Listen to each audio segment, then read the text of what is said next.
We It's seriously need to update that intro because all the shots are from like 4 summers ago. Yeah, all Almost. right. Well, how about this shot right here?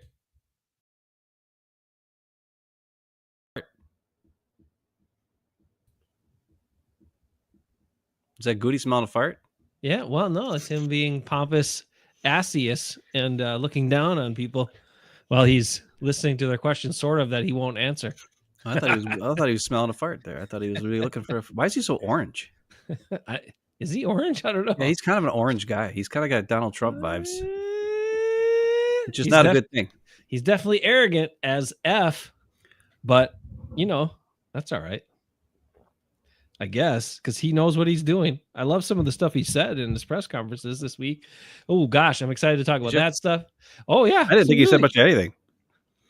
I think there were some really interesting things he said. We're going to play some of that for all of you wonderful people who check out the show or are Packer fans or both and don't want to sit there and listen to his drivel. We got the key spots of the drivel. We got a couple little things to talk about, trade rumors. And then Ben's got a Nick Sirianni bit that he wanted to highlight as well. So that's what we're going to talk about. And then we're going to get out of here on a Sunday afternoon. Nice. Yeah. All right. So you want to start with your guy? Is that where we start, or is that better later? We can start with my thing if you want. I don't care. All right. Let's start it. Okay. So we got Nick Sirianni. He was at this from draft. This week, right? Yeah, the draft. Or it's the combine stuff, which Matt LaFluer hasn't gone to for the last 2 years. Oh, wait a minute. Before we get into that, Howard, did you get to watch any of the combine stuff? Did you check out some of that? Not really. I haven't had time. I've been working and okay, that's fair. I only watched a little bit of stuff, a couple things, and I do have one prediction for the Packers this draft. I do have one prediction. So, which also leads to some of the offseason moves I think they won't make because I think they're going to use the draft for it. So, but before we get to that, let's talk about Nick Sirianni. He was at the draft. He was talking to Chris Sims and Mike Florio. And yeah, I'm going to pull him up here. And if I get wackly and crackly, then I'll stop talking. But we got to have some Nick Sirianni in here. All right.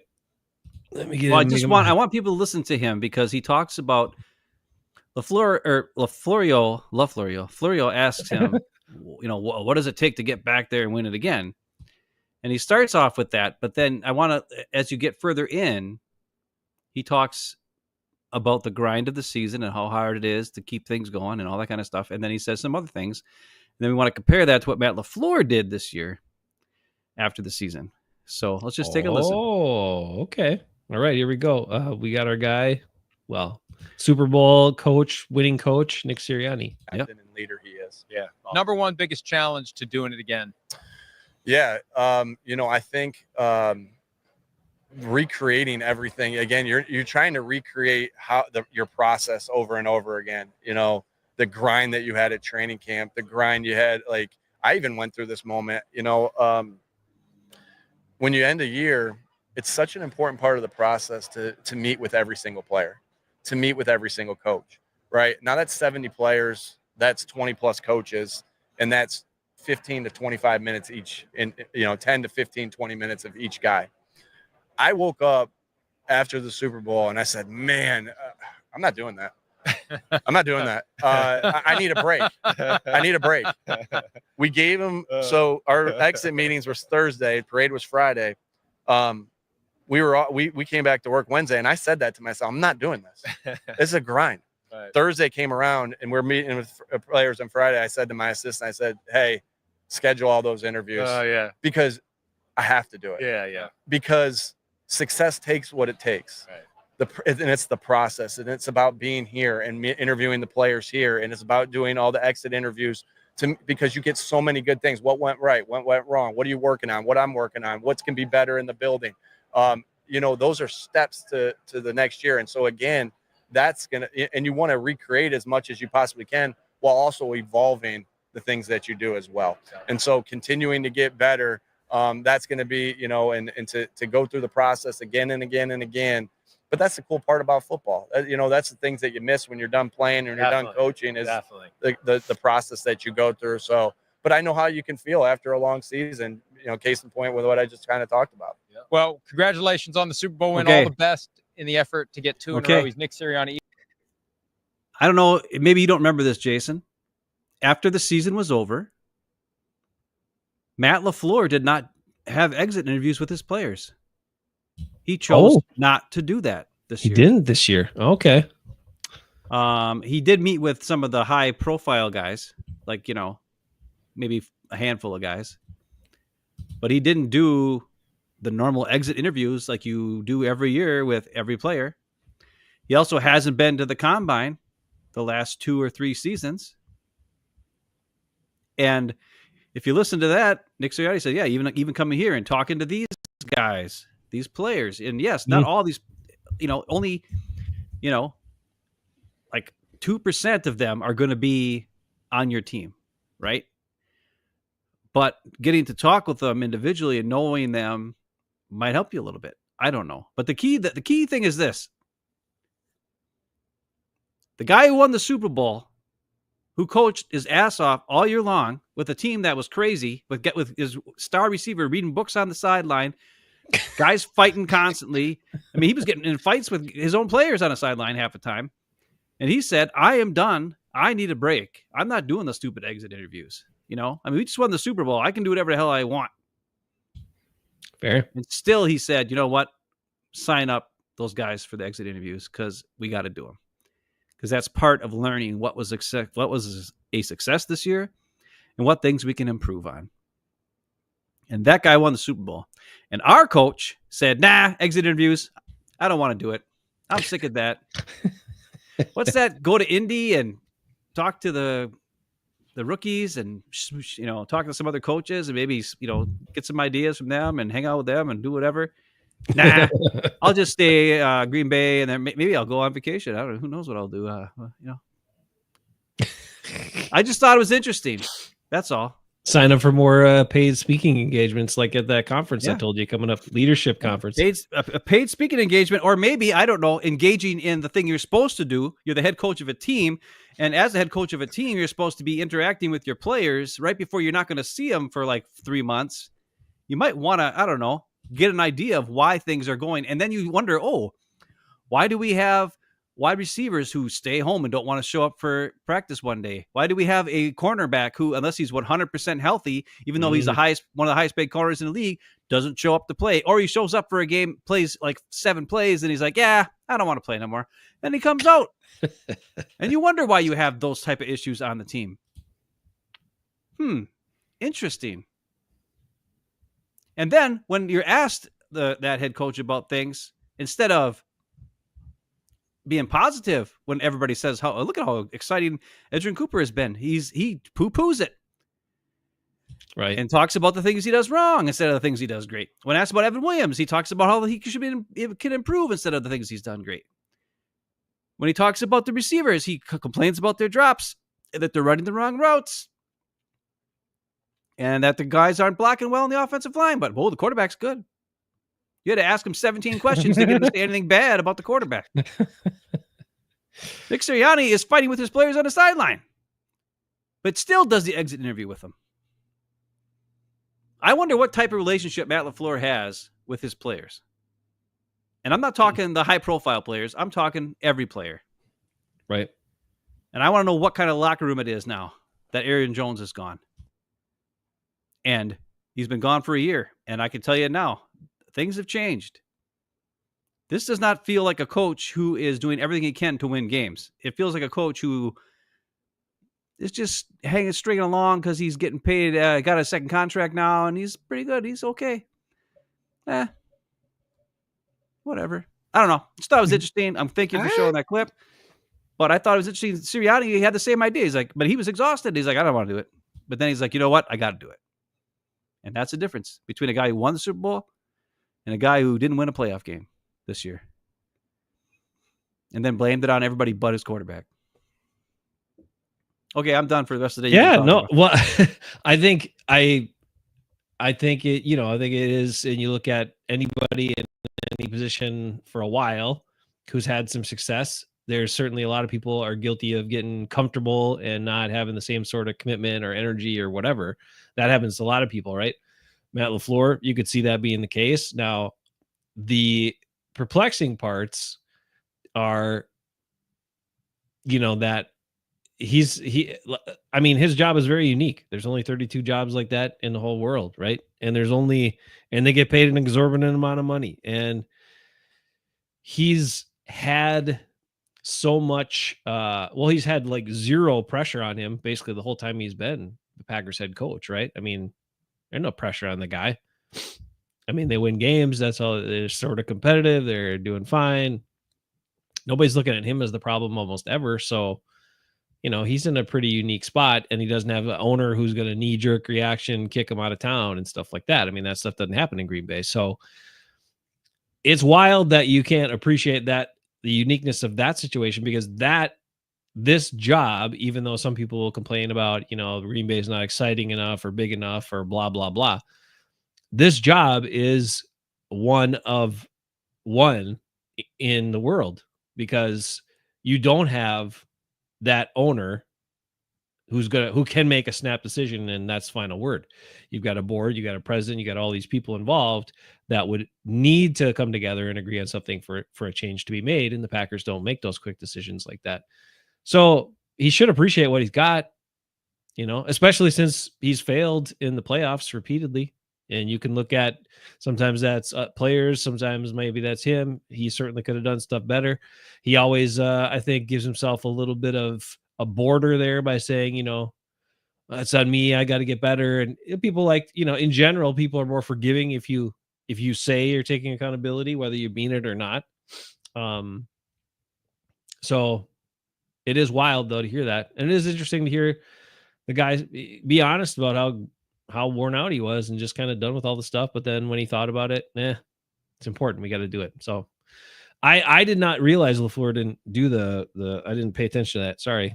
He didn't do those exit interviews this year. That is weird. Yeah. I mean, even Mike McCarthy always did the exit interviews. Everybody does them. Mark Tauscher said that he had never been on a team that didn't do exit interviews. Wow. Okay. Because that's how I knew, because I was listening to Wilde and Tausch, and they talked about how in the questions they asked LaFleur, and LaFleur said, "Yeah, we didn't. We decided not to do exit. I decided not to do exit interviews this year." And Mark Tauscher was going nuts about it. He's like, "How do you not? How did you not do exit interviews? Like, that's important. Like, that's how I know as a player, like what to improve on, what I'm doing right."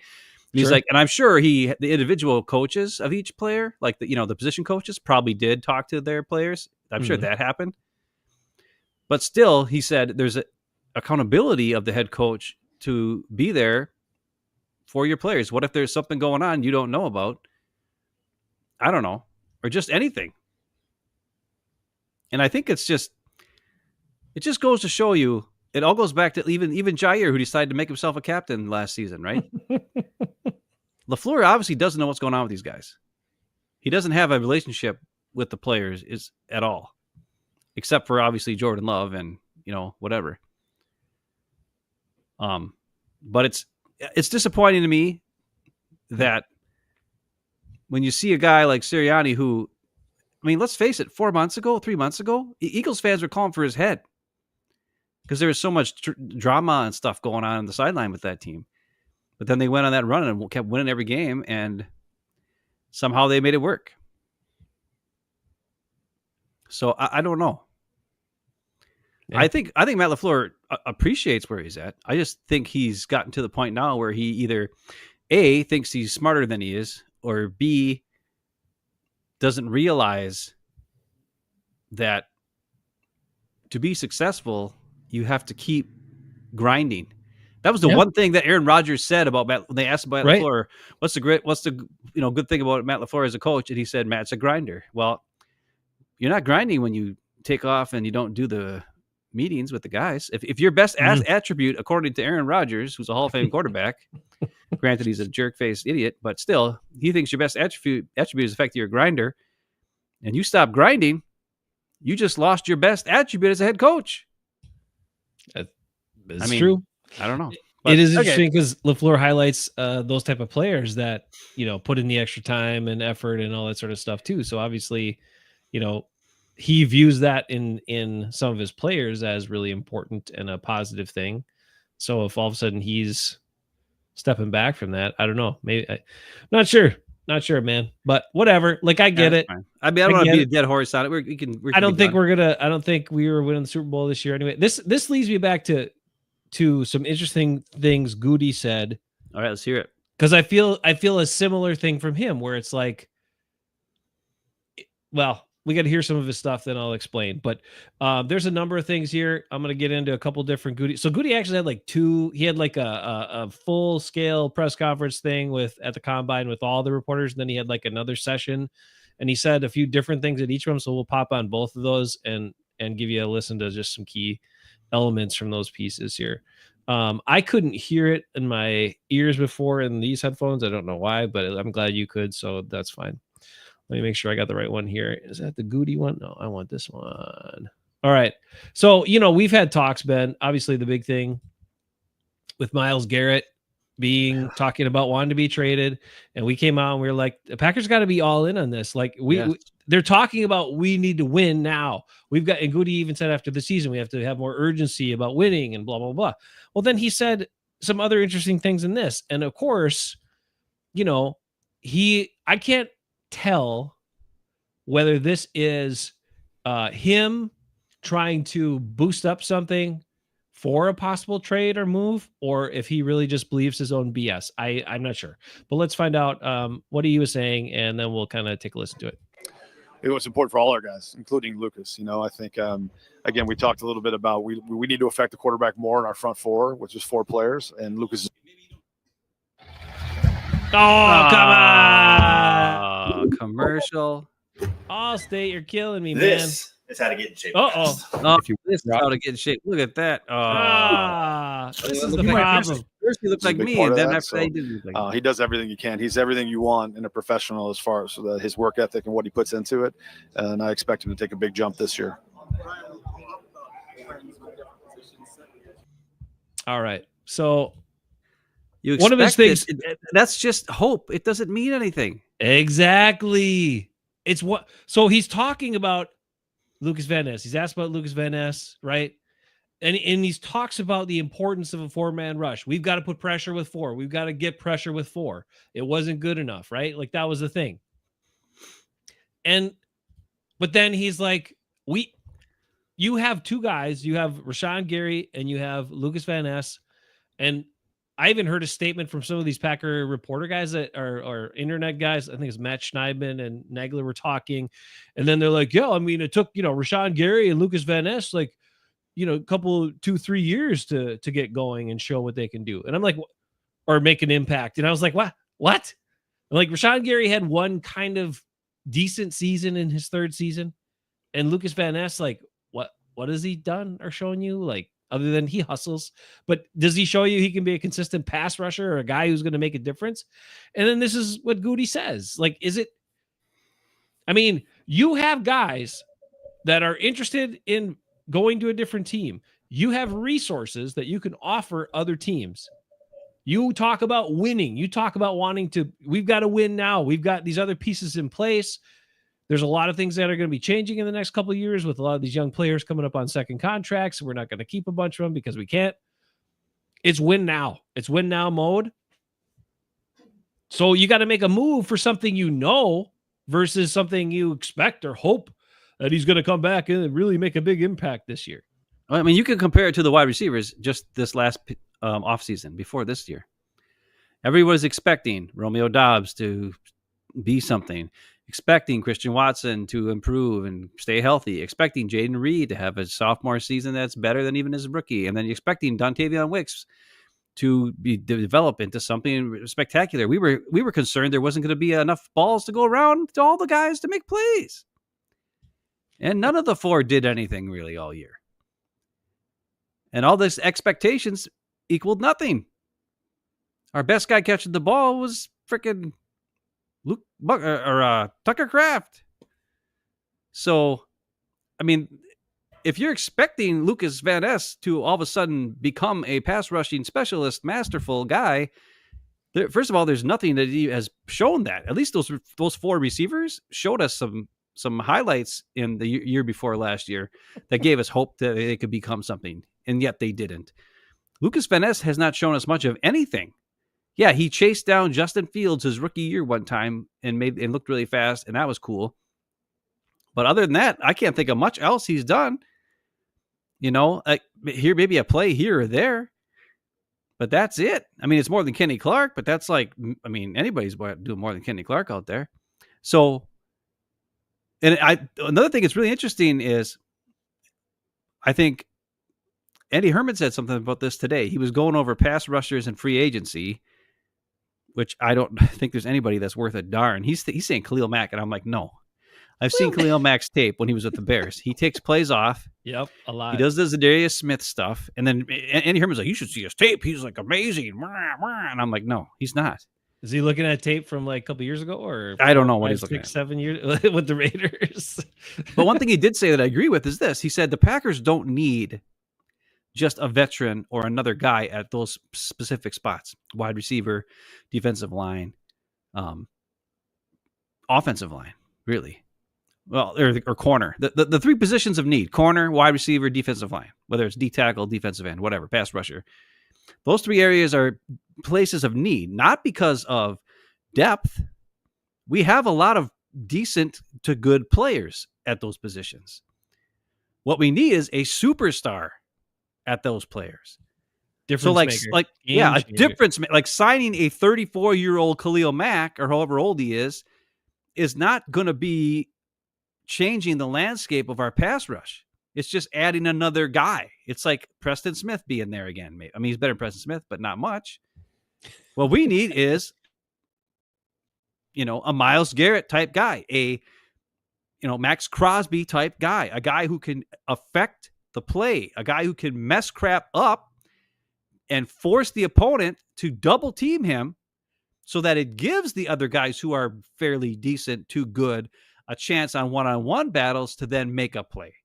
Same thing with receiver. We don't need another, like some people were talking about the Deebo Samuel trade. Apparently Deebo Samuel just got traded or is going to be traded for a 5th-round pick. And everybody's like, oh, we should be able to get DK Metcalf for a 5th-round pick.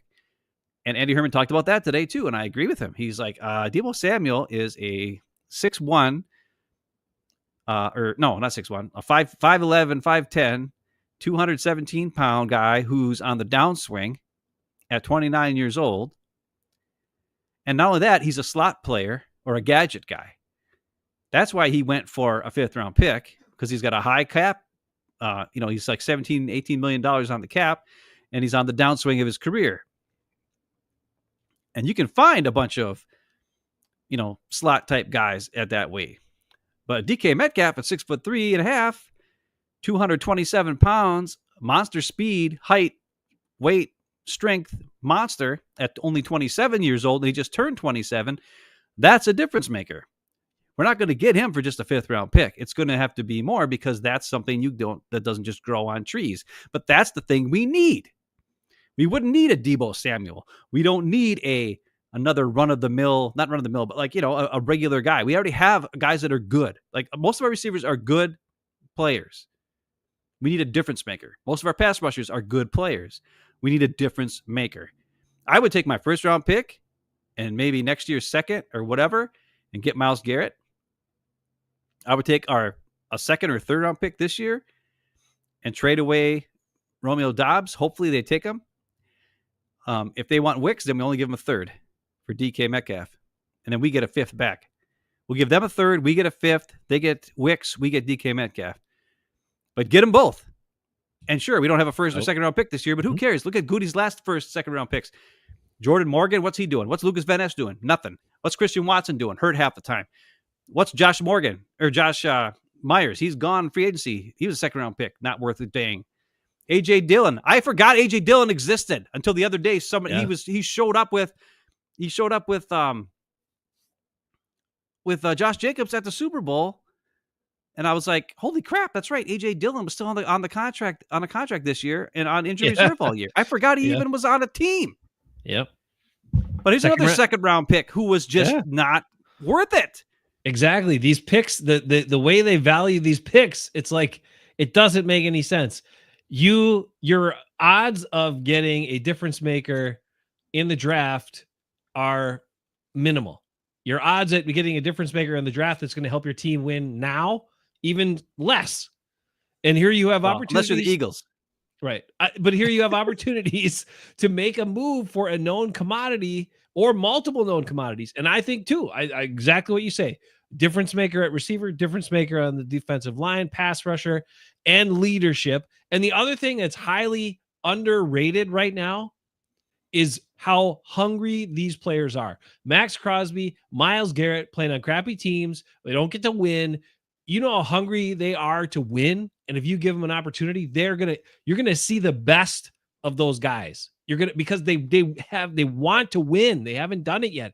DK Metcalf, they had a little success, but hasn't made a bunch of noise in his career either. The Seahawks haven't been as good in his time there. Like, that is highly undervalued with what it all comes together. It's their age, it's their talent, it's putting them in the spots where you need impact players, and the fact that these guys have been in the league for a while, haven't had a lot of success. If you can get them in a team that has an opportunity to get them the success that they're looking for, man, you will get the best version of them, at least until you win a Super Bowl. Maybe they relax after they win a Super Bowl. I don't know. But these are guys that can help you get to the Super Bowl. The other thing is people are talking about, well, if you trade for those two particular players, right, DK Metcalf and or Garrett, Myles Garrett, they're going to want extensions and blah, blah, blah. It's like, okay, well, we have $40 million in cap. Like, we're under the cap, $40 million right now. Right. Or if not more, because apparently the cap's higher than they thought it was, right? It's going to be up to possibly $281 million or whatever. I mean, that's insanity land. We have the money, and I would rather June 1st. Yeah. Well, I would rather spend the money on those two superstars than on some random yahoos. I mean, it's different when we had no money and we had to get Devondre Campbell because we had no linebackers, and he was a average to pathetic linebacker, but he was the best guy we had. We had to throw him out there. Fine. But we have decent pass rushers. We have decent wide receivers. And signing another decent pass rusher or another decent wide receiver is not going to move the needle for this team. We need a guy who, when he's on the field, it tips it in our favor. And both of those players, one on defense and one on offense, will tip it in our favor. And then you could. Now, where are places that we need help with maybe an average to halfway decent player? Corner, right? We could sign an average to decent, halfway decent corner, and that would be an improvement on what we have right now. Yeah, for sure. And trade Jaire if we get a piece of gum, okay, whatever. If we have to cut him, who gives a crap? He's not going to. Nobody wants him. It's the same thing with Deebo Samuel. We'd be lucky if we get a 5th-round pick for Jaire Alexander. And a lot of Packer fans aren't realizing this. He's not good. I mean, Jason has been talking about this for years. It's the same thing with me and Aaron Rodgers. I talked about it for 6 years. We see the truth. We tell you the truth. Eventually, the rest of the world catches up to us. And if Gute would see the truth, like about Aaron Rodgers, if we would have traded him to Denver, we would have had a haul. Oh, right? my gosh. We would have had a haul of picks. Yep. If we would have traded Jaire or not signed him back and gave that money to Rasul Douglas instead for a 5-year contract instead of the 3-year contract that we gave him, where would we be now? I don't know. But or bare minimum in that particular situation, bare minimum for Jaire after an injury season, let him go to free agency and see what happens. Right? Well, No, I mean before he signed his second contract, right? Oh, yeah. He had the injury season. He had his one, good season after a couple of first started off pretty good. And then he had his, oh my God, he's amazing. All pro, second team, all pro, first Pro Bowl season. And then he was out basically the whole next season, his 4th season with an injury.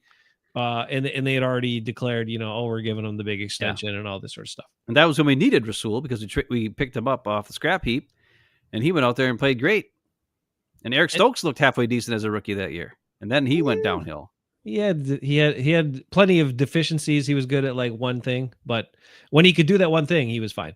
But Jaire, any more Jaire, Gute sound or no? Yeah, I got plenty more. So we'll get to that. But I just want to say, like, that was the move to make. And again, this goes back to things we've said before. Packers don't even they overvalue their early picks. They don't even let them go to free agency to see. Like, some of these guys are legitimately like, let them go and see what happens, because they might come. They will go out there and realize in the rest of the league is like, you're not really very good. A couple people might throw you a bone, but most of them are going to be like offering them chump change and might come back to you, get them cheaper. So then if you want to sign your guys back for cheaper, fine. But you don't need to sign these dudes back for like top dollar when they're not top dollar players. All right. Brian Gutekunst had more to say on this stuff. And I just want to make sure because he talked about it numerous times with the 4-man rush stuff and other things. So I just had this little clip too here from him. Yeah, I think the biggest thing, and we talked a little bit about it earlier, is just the fact that we need to affect the quarterback with 4, and how we do that will kind of remains to be seen. But we had good moments last year, but it just needs to be more consistent. It needs to be able to control the game, and we need to control the game and finish games off. And again, I'm excited about the guys we have in the room. We'll see if we add to it, but that's got to get better if we're going to accomplish our goals that we want to accomplish in this season. What do you mean? It wasn't the only time they did good was when they played the Titans, who had a terrible offensive line. When they played the Colts, they had a terrible offensive line. Yeah, when they went against a terrible offensive line, and also when Devontae Wyatt was healthy, then they looked good. When Devontae Wyatt missed games, and when they went up against good offensive lines, they couldn't do jack squat. They had to do blitz simulations and blitz players to try to get pressure because they couldn't get it otherwise. That is exactly the point. When you talk about the inconsistencies or players, we had our moments, like those moments come against the bad teams. Like, yes. if you're trying to win a Super Bowl and compete at the highest level against the best teams, then your guys don't disappear when you play the best teams. Like, they're consistently good, and we don't have that. So when you go back and fall back on, we showed moments, so I'm going to believe these guys are really going to get there. And it's not a strategy for success. Right. Especially when it comes to the trenches, right? More than any other position, it's technique and skill. And if the player you're going up against has no skill or no technique, in the case of the Titans and the Colts and some other teams, we looked really great and we destroyed them and we dominated and all that sort of thing. Then you go up against teams like the Eagles and we couldn't do anything because their offensive line is amazing, right? And their defensive line is amazing. And it even made Zach Tom look bad because guess what? Zach Tom was a 4th-round pick. He wasn't a 1st-round superstar amazing tackle. No, he was a 4th-round pick who is very smart and good technique, doesn't have super strength, but he's smart and he's able to, he does a decent job. But when he had to go up against the Eagles defensive line, which is a bunch of physical monsters and freaks, he had issues. You think all of a sudden Zach Tom just woke up in a playoff game and was like, oh, I'm just having a bad day today. No. And that's what people are saying. It's not that he just woke up and had a bad day that day, the whole day. It's that he is not physically able to match up with a freak of nature on the other side of the field that the Eagles had on their defensive line. Period. End of story. It's matchups. And that's why when they say sacks come in bunches, it just means I went up against a really crappy offensive lineman that day and got 3 sacks. That's what it means. When you watch Zadarius Smith, when he was a Packer, tell Preston to switch sides with him, it was because he knew that the other guy on that side, there was one time where Preston got a sack. Remember when Preston got like 2 sacks in a row? And then Zadarius was like, hey, switch with me. And then Zadarius went and got a sack right after that. And it's like, well, yeah, they're going against the crappy guy. Zadarius is not an idiot. And that's the key. And Gute is just telling you what fans want to hear. We were good. We were just inconsistent. No, your players aren't good enough to beat the good players. But like we said, if you get a superstar monster that forces the opposing team to either put their best guy on him or double team that guy, that allows all your other players who are halfway decent on the defensive line to get one-on-one matchups, and then they can take advantage of the weakest link on the offensive line. And that's a total difference there. That's a strategy. That's actually Well, that's not what the Packers are doing. That's what we say, and we know, but they don't know that. JJ does TJ Slayton, arguably the best D lineman we have, and he'll probably be gone. I really hope not. That's the sad part. JJ. Is we have the money to sign him back. We have he's talked about how much cap room we have. We have the money, make the moves and pay the guys. Here's a quick, maybe I just took this as a shot at Aaron Rodgers, but maybe not. But anyway, it was something else Gute said, and I took it as a shot at Aaron Rodgers, or at least I'm going to say it is. I'll try to stir some stuff up here. All right, cool. Let's do it. I think we've tried to make sure we put the right kind of people in our locker room. I think that's very important. To us, because we really do think that it's a tough game. It's a long season, and you got to have the right kind of people in there that are working towards a common goal. So, but yeah, is he done now about the right people in the building and all that? I don't know. I mean, it might not be, but anyway. And I will say this: it is something. They focus on that, right? DK Metcalf I listened to a Seahawks podcaster actually yesterday at work. When I was at work, and I was, I can listen to stuff, and he was talking about how DK has a complicated relationship with the Seahawks fans, because he often gets emotional and kind of does some dumb stuff in the game, and sometimes which could lead to penalties and stuff. And so that's the type of player that we haven't really had on our team with the Packers. We haven't had a guy in offense who does dumb stuff and, gets emotional and freaks out or whatever. And we did have it with TJ Slayton, who actually got a little overzealous when he tackled the guy, and then we got a penalty on him, and then Matt LaFluer yelled at him on the sideline like an idiot for probably never talked to him all season long, and then he yells at him at the sideline, and TJ Slayton's like, "Who the hell are you?" Especially if you were as small as Matt LaFleur. I wouldn't be yelling at TJ Slayton. That guy's huge. But that's just something that, so that was that. But the rumors are that the Packers have already put an offer on the table for Metcalf. There is no rumors that the Packers have made any moves for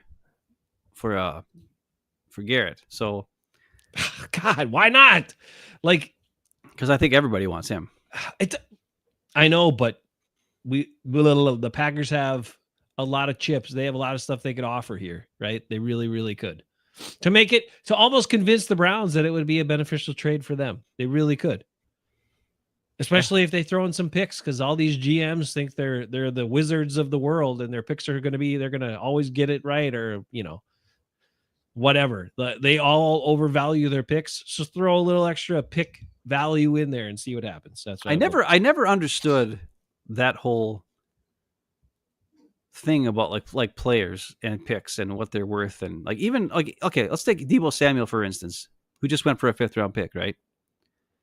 And yes, he's got a pretty high salary cap, but do you think Deebo Samuel is going to be more productive than a 5th round pick for the next 2 years? Or 3 years if you sign him for longer? Now, is he going to be higher on the cap? Yes, he is. But he's the chance of him being at least a productive player on your team is pretty high. But the chances of you using a 5th round pick to have that guy even make the team, much less be a contributor in the first year or two, very small. I mean, you don't find Aaron Jones all the time, a 5th round pick who ended up being awesome. It just doesn't happen. So, but even like a higher pick, 1st or 2nd, like these guys aren't like, what has Gute done? What are his picks that make you confident as a Packer fan that they're so valuable you can't trade this pick away for a guy who's a proven veteran who knows what the hell he's doing, who can also be a difference maker at a position that we need a difference maker?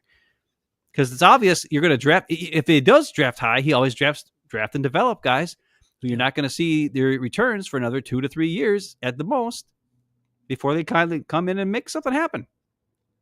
Or if you trade for DK Metcalf or Myles Garrett, that guy's going to make an impact right now.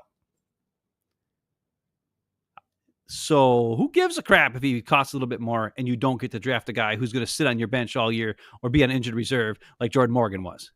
Yippee freaking skip. I don't get it. I don't get it because you can't have both.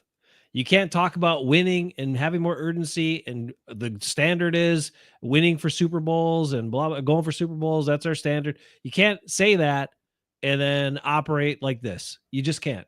And those returns, even if they do come at like year 3, maybe the guy's finally a starter at year 3. Those returns aren't that great. They're not nearly as good as they should have been. And you lose the cheap years of the player. Like, none of it works well in today's NFL. It just does not. And Gute continues to stick to it. Maybe, I don't know, 30 years ago it worked better.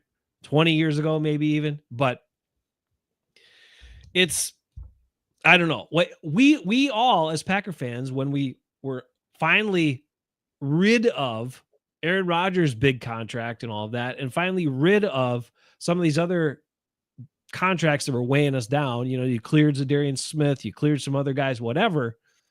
And now we finally have money, you know, cap space. Well, let's do something. Let's go for it.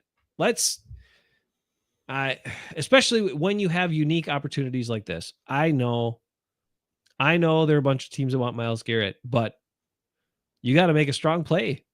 This isn't a guy that just always becomes available, right? There's not many guys like this in the league that can have that kind of an impact and that would fit your team and your scheme like we talked about as well. Absolutely perfect fit at defensive end in a 4-3. Especially this Jeff Hafley 4-3. So that's where, here's another interesting thing that Brian Gutekunst said. And I think it was this one. Yep. So I don't know if you listen to this and it didn't strike you. I'm surprised because it really struck me. But let's give a listen to what Gute had to say when he's talking. He was asked a question about drafting, you know, certain players and players for that fit, you know, your schemes and stuff like that. He said this one. Yeah, in Green Bay, we've never really been a big scheme. We don't. Obviously, we know what our scheme is. We know the subtleties in that.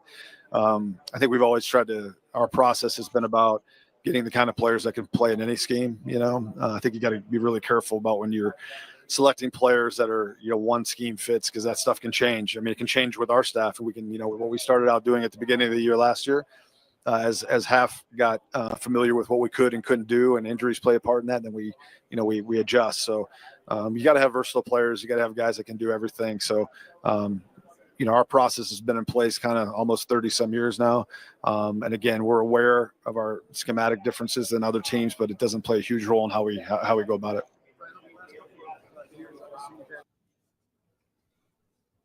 I don't agree with that at all. I think it's dumb. I think that's dumb because, and I go back to one more thing. It makes you think of the offensive line. They always draft guys who can play multiple positions. That's something Gute also said in the press conference. I don't know if you have that queued up, but he did say it. We've got an offensive lineman who can play anywhere on the offensive line. We'll get our best 5 guys out there. Okay, well, if they can play anywhere, there's the classic saying, you know, what are you, master or, wow, crap, what do they say? Jack of all trades, master of none. Right. Guilty as charged. And that's what some people are, right? And that's what Gute's talking about. He's trying to find a jack of all trades. But the problem is we have a lot of jack of all trades on our team right now. And we have nobody who's a star. I was trying to think about this the other day. I was thinking, like, besides Aaron Rodgers, who is the last Packer that was drafted by the Packers and is going to be a Hall of Famer? I can't think of one. Not a guy they picked up, not a Charles Woodson, not a Reggie White, not something like that. A guy that was drafted by the Packers. And people are going to say, Devontae Adams, he's going to be, well, he's not worth it. I hope he has his numbers look good, but he is not as good as people think he is. Now, I have often said he's one of the best in the league at late hands, where he does not give away when the ball is coming to the corner, and the corner has no clue to break up, to make a play on the ball, because Devontae can find it. He has great eyes, great location, and he does a great job that way. So I will give you that. But Gute, when he takes his swings, right, his Jaire swing, his Rashawn Gary swing, his LVN swing, his Jordan Love swing. These are all guys with high attributes, high athletic scores. And he's hoping and he's searching for a Hall of Fame player, a guy who's going to turn into, who has all the physical attributes to become a Hall of Fame player, but he has to put it together to learn how to play football to become the Hall of Fame player. The problem is none of these guys have done it. Or their head cases, like in Jaire's case.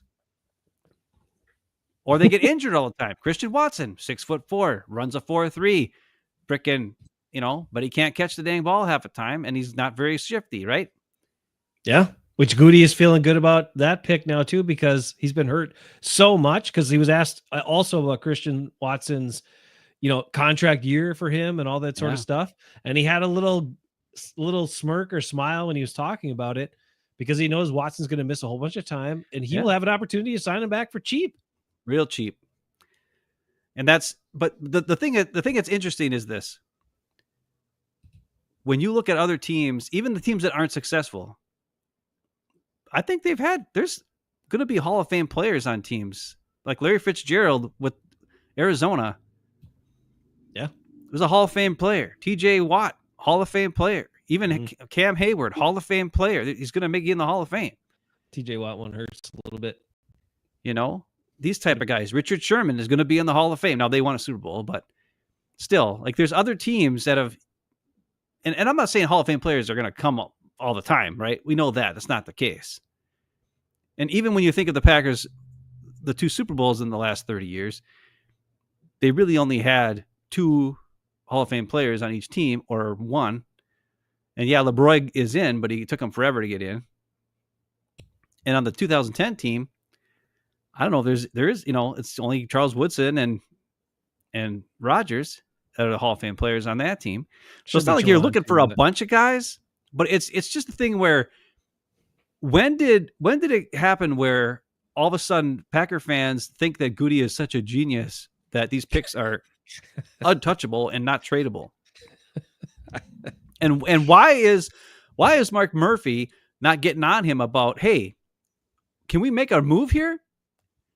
And that's the difference. And sometimes moves don't work, right? Deshaun Watson obviously did not work. And that was the owner who got on his guys to make that move. And that's why none of those guys have been fired, even though that was a disaster, because the owner wanted that to happen.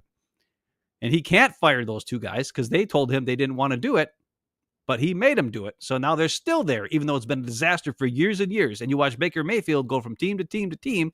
He's successful on wherever he shows up. And they had him the whole time. They could have just hung on to him. Yep. And been just fine.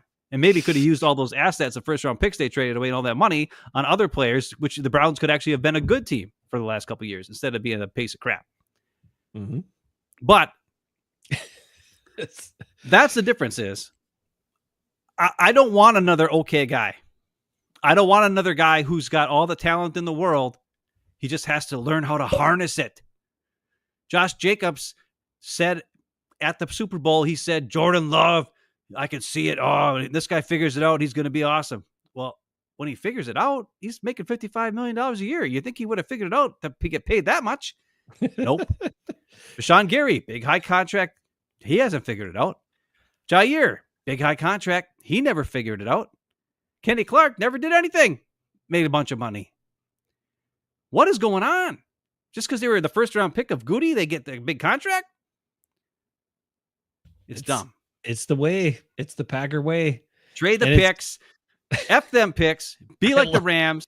F the picks. Get the players. Get Garrett.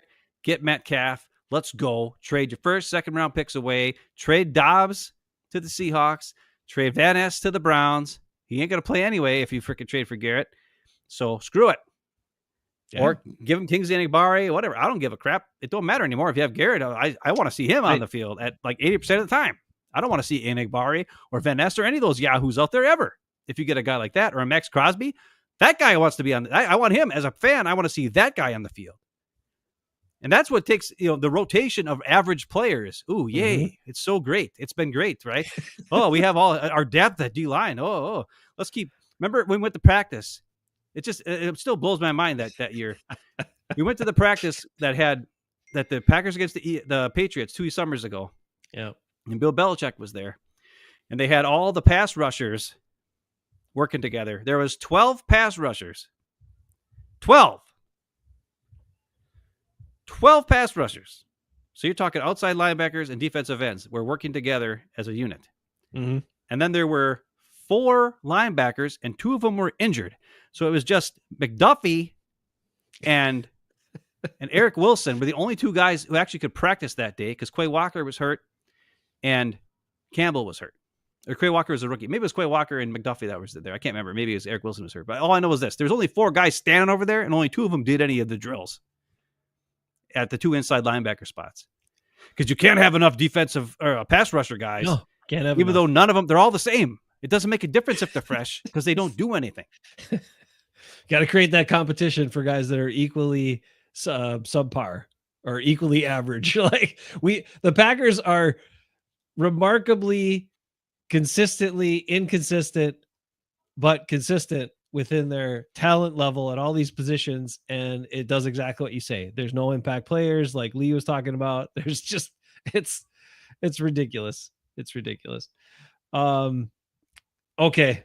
So I mean, that statement is the other thing to me that is wild about that statement. I could see if you're talking about one of these franchises that just pulls the plug like every time something gets hairy or whatever, every 2 years. But the Packers do not just fire people and completely overhaul their coaching staff and everything else. So draft players that fit what you're trying to do. Like why are you drafting players based on hypothetical situations that may or may not happen? Oh, we might have a coaching change and then we could be stuck with these players that, that fit this other scheme, but don't fit this. Coaches adapt to players. They're supposed to adapt to what you have. They evaluate what you have in the roster, and the coaches adapt to what you have. You, as a GM, don't need to draft guys that you think can do anything, are good at everything, or whatever. Versatile, we'll call it. Versatile. Because they're not good at everything, for sure, and they're not good at a lot of things. They might be good at certain things, but you draft instead of drafting dudes that are really dialed in at specific traits that fit a certain scheme, you draft these other more well-rounded, versatile players who don't have much of an impact regardless of the scheme. And he just said it. That's what they do. Yeah, it doesn't make any sense. Same thing with the O-line. 5, like you said, five guys, flexible guys. I like the group we have. I like where we're at, he said. I don't. I would like to have big bruiser guys that can play physical football. Think if we had a Landon Dickerson type, a Quinn Miners type, and we have Sean Ryan. Sean Ryan awesome. Is good or halfway decent at guard. But that's the type of guard I want. A big guy who can move, who's got strength and agility. He doesn't have to be quick on his feet, like side to side. I want him to be strong enough to take on the big defensive lineman and quick enough to pull if we run plays where the guy's going to pull, right? And that's when you look at other teams like the Eagles and so forth, like Saquon Barkley doesn't get touched half the time. Now, in the Super Bowl, the Chiefs were like, we're not letting Saquon Barkley get anything, right? They stuffed him and stuffed him and stuffed him and stuffed him. And then they just passed on him, and Jalen Hurts threw a bunch of balls, and they still won, right? And then also the Eagles defense just destroyed the Chiefs offense, which was, a whole nother thing altogether. But I would rather have, and it's so funny because other people talk about this with wide receiver. They're like, oh, we want, the wide receiver is kind of like a basketball team. You need like your tall, skinny guy who's fast. You need your jitterbug guy. You need your guy who can get you the first down and sure hands and blah, blah, blah, blah, blah, and all this kind of stuff. But an offensive line, we want 5 guys who can play anywhere. Yet none of them are really specific skill trait for that specific spot. I mean, playing offensive line, and if you listen to O-Line Committee, which is another one of my favorite shows to watch, they talk about Joe Thuney, right? He was a guy who was on the Patriots and played guard and was a very good guard, won Super Bowls with them. He went to the Chiefs playing guard. They won Super Bowl with him last year. This year, their tackles got hurt. and he was forced to play tackle in the Super Bowl. And he got his ass kicked the whole game. And the guys in the O-line committee, they're like, listen, he's got shorter arms, number one. Number two, when you're on the outside, it's a totally different game than when you're playing guard. If you're playing tackle, you have so much more space to the outside that you have to be aware of it. And, you have to be quick side-to-side movements. But when you're playing inside, things happen way faster. Guys can get on you faster. Because when it's the outside, they usually line up like the wide 9 or a little bit further away, and they have a little bit more of a runway to get around you. And you have to take up more space and have more side-to-side movement and have your arms out. Make sure you can get your hand on the defensive lineman before he gets, too far upfield. But when you're playing guard or center, especially at the two guards, they said, guys are on you immediately. There is no space, number one. Number two, it's not necessarily about side-to-side movement. It's about being able to be up and quick, fast, get your hands out fast. You don't have to have long arms, but you have to be smart enough to hold on to the guy and then stay there and be quick and aggressive and fast, punchy, and then be there. And because these guys are going to be on you within a second, where when you're playing tackle, it's more about, agility, moving to the side, watching where you have more space, blah, blah, blah. And that takes two different types of skills. Yep. Like and it shows when you think of Royce Newman, they all said he was one of the quickest feet in the league. Like they loved him because of his quick feet, but he wasn't strong. And then they put him at guard, and he had quick enough feet that he stepped on his quarterback's foot a couple times when he was coming out of his stance. He couldn't hold up against any of the fast guys. He wasn't quick enough off the ball to get his hands up, and he would just get schooled and swum right away by defensive tackles who had really quick, like Aaron Donald type guys, or even Kenny Clark can get that quick initial burst. It's just after that he doesn't do anything. But still, Royce Newman is a perfect example of a guy who was a tackle, and it has the body of a tackle and the skills of a tackle, but an average tackle. And they thought, but he's good at everything. We can put him at guard. And no, he can't play guard because his body type was wrong and his skills weren't right for that position. You need size, quickness, and strength. Doesn't matter how long you are or how quick your feet are. It's how quick you can get up, how quick you can recognize things. And then a lot of times things don't come. And then are you smart enough to be able to know where the defense is lined up to help your friend? That's Lukey Patrick. Mm-hmm. Patrick was a great guard and center because he was able to get up quick, get his hands on a guy, be smart. If the guy didn't come at him, he could shove him off, move over here, help this guy over here, look for work, that kind of stuff. Yeah. So you don't want one guy who's good at everything, but not a master. You want a guy who's a master at guard to play guard. You want a guy who's a master at tackle to play tackle. But we're going to keep, and that's why we get this confusing trait where everybody says, the Packers offensive line is always great. It's always good. And it is always good. And it usually shows up fine. But when you play against the elite players, if you don't have the right guy with the right skill set in the right spot, that's when your weakness shows. And that's why the Packers fail when it comes to playing against the really good defensive lines. Because they put too much of this is into five best guys and not the best guy for that spot and the best guy for that spot and the best guy for that spot. And I might be some idiot. I don't know. But it's the same thing as you would do like in a choir. You're not going to have a bass sing a tenor part, even if he has the range to do it. But if he's got a killer bass tone, keep him on bass because he kicks ass, right? Yeah. If you got a guy who's got a gorgeous falsetto, stick him on the high tenor part. Let's hear that. Even though he's got a really good tone in normal spots, right? But he's so much better at the high tenor, stick him on the high tenor. Now, I was a guy who could do anything. And I was. But where was I the best? Tenor, baritone. That's where I sang. I could have sang high tenor.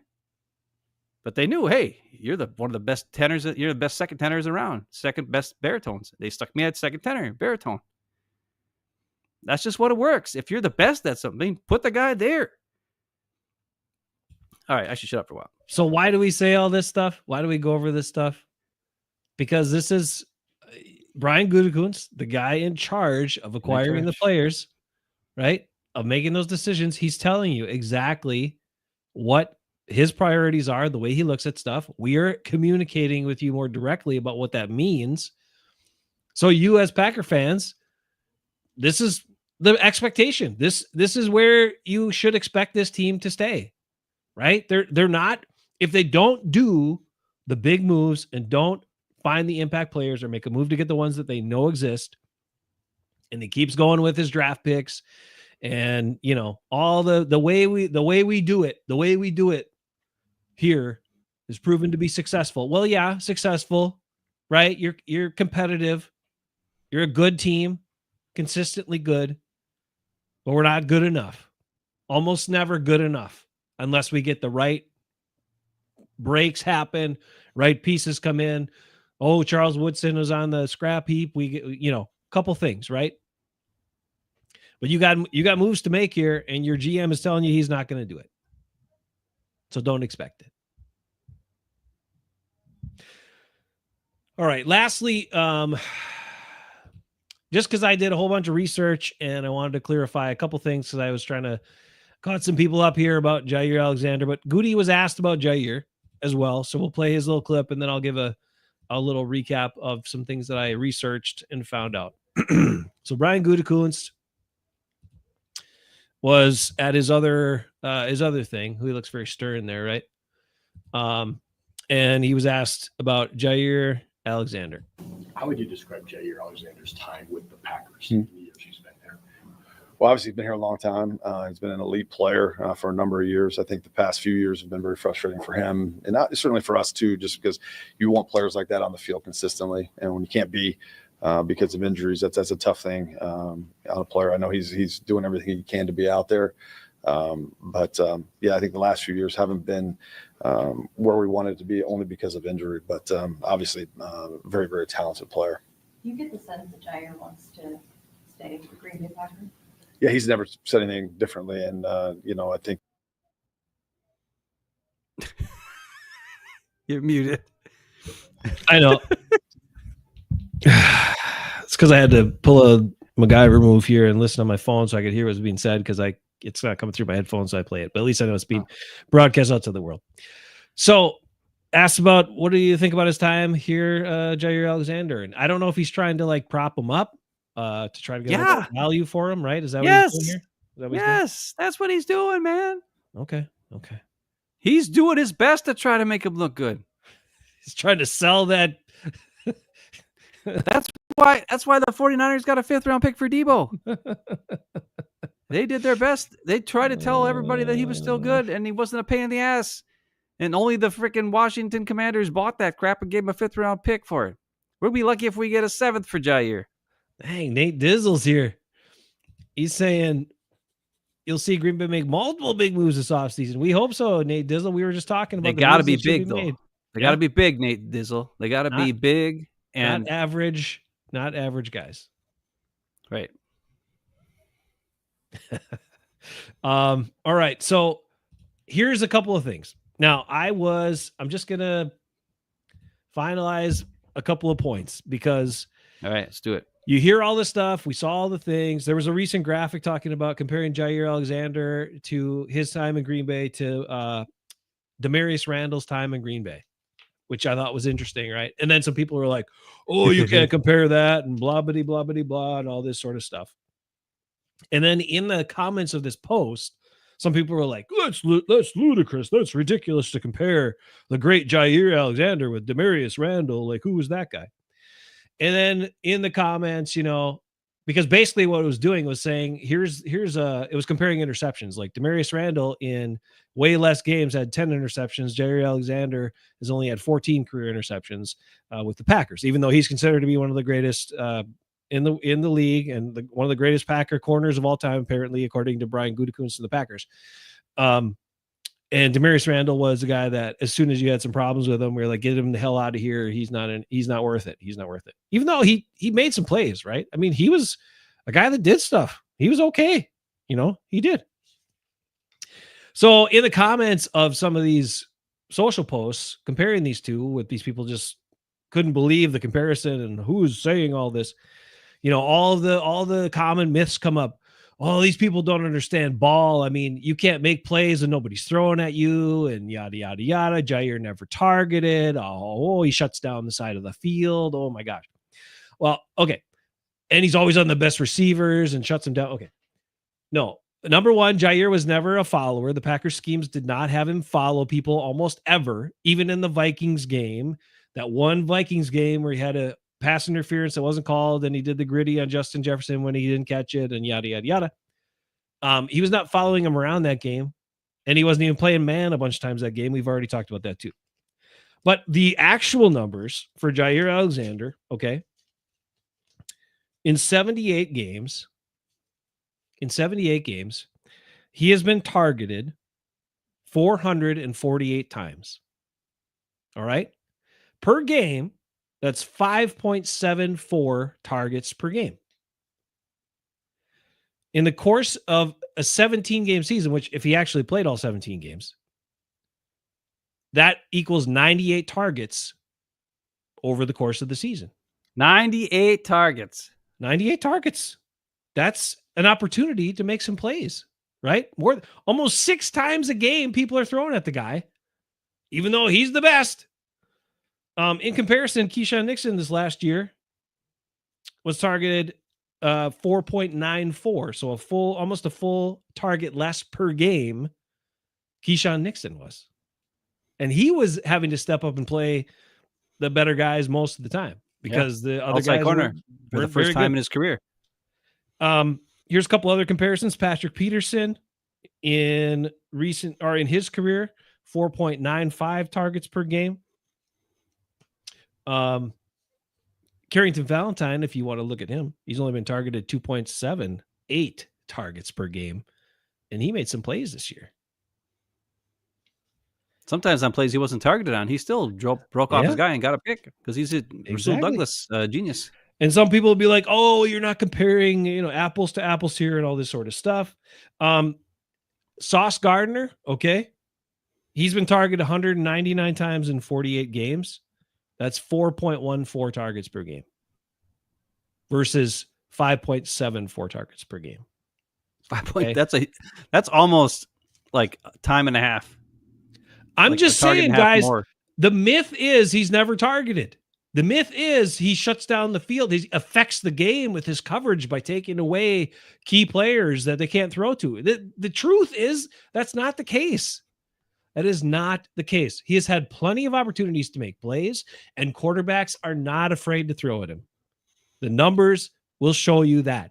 Now, unfortunately, in the direct comparison between him and Demarius Randall, they did not keep track of targets that I could find for most of Randall's career. It wasn't until the last 2 years of his career, which his last season he didn't play much, that they actually kept track of targets. So I couldn't compare target to target here, but we do have some other comparables between the guys. Okay, so full stats comparing Demarius Randall, who people thought was a piece of garbage, most of them, right? Versus Jaire, who people, even Nate Dizzle, still thinking he's good. Nate Dizzle. Then you must think Demarius Randall is great because here's what happened. I'm just saying, Demarius Randall, okay, in 1,965 snaps, okay, Demarius Randall had 10 interceptions, 2 returned for touchdowns, 32 passes defended, and 144 tackles. That's 39 games, 1,965 snaps. So let's look at the snaps versus the games. And rather than taking Jaire's full career, because he played way more snaps and way more games, we're just looking at the first 3 seasons of the Packers. Demarius Randall, first 3 seasons. Actually, no, I'm sorry. Randall has more career interceptions than Jaire Alexander. I'm sorry. I think Jaire only has 12 and Randall has 14 for his career, actually, because he played safety and had 4 picks the year after he left the Packers and then had another good season for 1 more year. So this is literally first 3 years of the Packers versus first 3 years of the Packers. 1,965 snaps, 10 interceptions, 2 return for touchdowns, 32 passes defended, 144 tackles for Demarius Randall. Piece of garbage, right? Jaire Alexander, who was so great right out of the gate, right? I mean, I'm not talking about his injury season. This was before the injury season. This was rookie sensation. This was second season. Oh my gosh, he's amazing. One of the best. And third season, second team All-Pro and a Pro Bowler. He was targeted 281 times. in 2,687 snaps when he actually used to play snaps, 2,687 snaps, 44 games, those first 3 seasons with the Packers. He had 4 interceptions compared to Demarius Randall's 10, 0 return for touchdowns. He had 41 passes defended, a few more than Randall, right? Fine. 175 tackles, a little bit more tackles than Randall, but he had like 700 plus more snaps than Randall. So you'd think of that would be the case. So I'm just saying he had plenty of, well, number one, he's thrown at plenty. So the myth that he's never thrown at, not true. The myth that he affects the game by taking away, no, not true. And he didn't make many plays. He doesn't impact the game much. The Packers tell you he does. Ryan Gutekunst pays him like he did. He will tell you, first of all, if anybody made a play on me, it's because I let him or I screwed up or whatever. Like nobody's good enough to. That happens a lot. First of all. When he said that, I was. Equinemius St. Brown might have caught like 9 balls for 130 some yards and a touchdown on me, but I made that one interception late in the game. So yeah, with Justin Fields throwing the ball. First of all. By the way, just real quick, dude's not that good. JJ McQuaid is. I'll say this, JJ, we're lucky that not many people watch our show, including GMs of other teams. Because if they did, then they would maybe learn the truth, and then we'd be screwed. But because they don't watch our show, that way, LVN versus Brenton Cox Jr. Teams trading for him will think he's good because they don't have Jason telling them how much he sucks. I hope so. It hurts my soul because Jaire, if you go back and listen to some of our shows back 4 years ago, he was one of my favorite guys. He was one of my top 5 favorite Packers. And gradually over time, with the one play against the Vikings, and you let it affect you too much. No, I know, but he was before his. Maybe. Well, before but it also was the Kevin King factor. It was either him or Kevin King. Well, which one are you gonna like more? We were bad for a long time. After they let Tremont go, it was pretty lean times there at corner for a while. Yeah, it was really bad. So this was a first round pick, and I believed in the hype. I got sold on the hype for a while. There was a time when Aaron Rodgers was my favorite guy too. Hard to believe, I'm sure. If anybody's heard me, let's talk about him in the last 4 or 5 years. Hey, David. But it comes down to all we need is 1 or 2 teams to think he's still good. That's all we need. And we can maybe get a third. Just like the Jets and Rodgers, right? Yeah. Like it's the Jets. That was a big mistake. It's so predictable though. So predictable and amazing that the Packers pulled that one over on them. Yeah. Amazing. But you're right. We just need some people to think he's still good. He's not, but it's fine. I mean, anyone that looks at this game is a lot about production. The Packers have already proven time and time again. We've said it on the show. They value projection and potential way more than actual production. And I want football players that actually produce. I care about what you do on the field. Don't care where you were drafted, whether you're undrafted. Don't care what your name is, what you look like, what you're unlike. I don't care. How much you weigh. Are you a good football player? And do you produce when you're on the field like Isaiah McDuffie? Give me the guy on the field. That's what I care about. Micah Hyde, one of my favorite guys. Awesome dude. And personal friend and friend of the show. I'll say, Nate Dizzle's asking about DJ Reed. My opinion is this. I think, and we talked about this earlier in the show, we need impact players. Yeah. Period. Impact. I'm talking top-notch impact players. We have enough pretty good players. Now, do we have real issues at corner? Yes, we do. So is DJ Reed a fit? I guess. I think trading for a Myles Garrett or a Max Crosby will make the corners we have now look a hell of a lot better. Yeah, for sure. And that impact would be seen far more than picking up an average, okay corner and add him to the crap we already have at defensive line now, who's not making any plays. I don't think he's going to make a difference. And there aren't any corners out there. I mean, there's very few shutdown corners or amazing corners out in the whole NFL right now to begin with, much less ones that are available for the Packers to get. There aren't any. Yeah. True. And the difference between this team, which is a playoff team over the last 2 years, to make a difference for next season is to get impact players. So none of the free agent corners are impact players. None of them. They're not worth it. Even I have a Rasul Douglas jersey. Mm-hmm. I have a number 29 Douglas jersey. I love Rasul Douglas. I'm telling you, I watched a couple of Bills games this last year, and I saw Rasul Douglas take plays off, which I never thought I would see. Because when he was a Packer, he was a monster who did everything he could to make plays. 100%. And I don't want him back. I don't want any of the free agent corners on this team. I think the Packers need to focus on the draft for corner. And if they trade away the first-round pick for Myles Garrett, I'm going to treat that as getting a good corner. Because that guy's pressure is going to make it easier for the corners to play. Yeah. I think, like you said, I think Valentine showed enough last year. And Keyshawn, I heard, I think it was Matt Steinman talking about, he was talking about something about the way the Packers view players versus some of the fans. And he was saying how the fans, love to hate on Keyshawn Nixon, but he's actually was good at outside corner. I don't know why the fans are hating on Keyshawn. Keyshawn was good last year. Like, he played well. It's because there was a narrative going along from the beginning of the year that he wasn't good enough to play outside corner. Oh, so the Packers weren't telling people he was good, so he wasn't good, even though he... Well, the problem was it was guys like Andy Herman and Justice Mosqueda who were saying that he wasn't even worth being played at nickel. They said that they would have rather saw Bullard at nickel and Evan Williams starting at free safety, and then having, Jaire and Valentine or Jaire and Stokes or whoever the hell it was.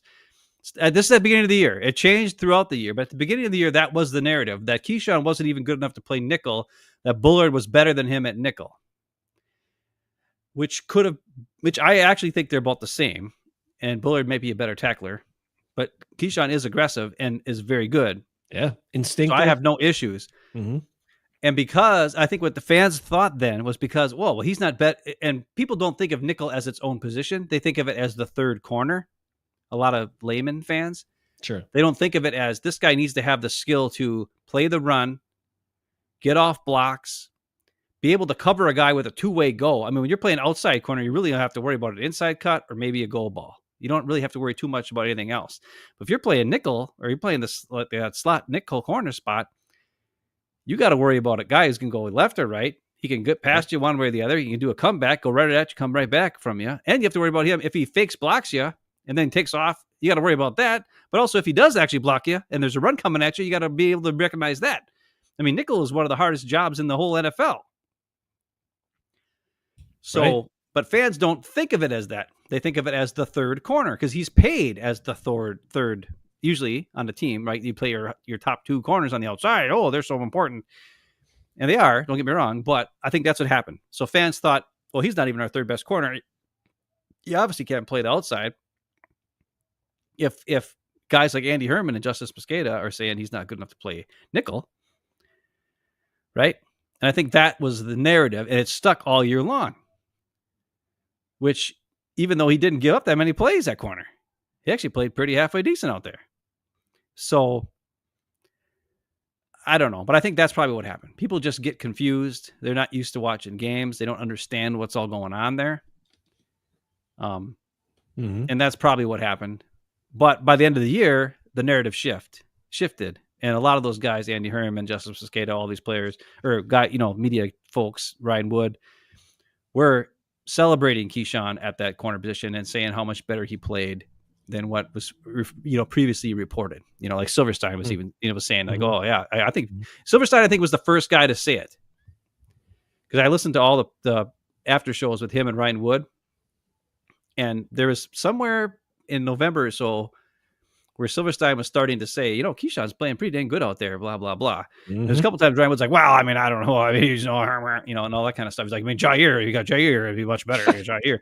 But then Silverstein would be like, I don't know. I mean, I think he's doing pretty good. And I think it was Tom Silverstein, who started getting the narrative out there like, hey, keep your eyes on Keyshawn. He's actually not doing so bad, right? He's doing pretty dang pretty dang good out there for a guy, whatever. But so that's what I think happened.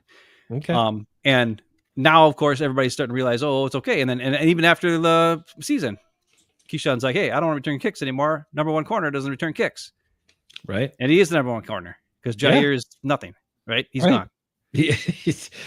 Exactly. So, I mean, the dude, we're in pretty good shape. We need depth. We need some more. So like somebody's saying, draft some corners. Yep. We need some more players there. But those two guys starting is okay.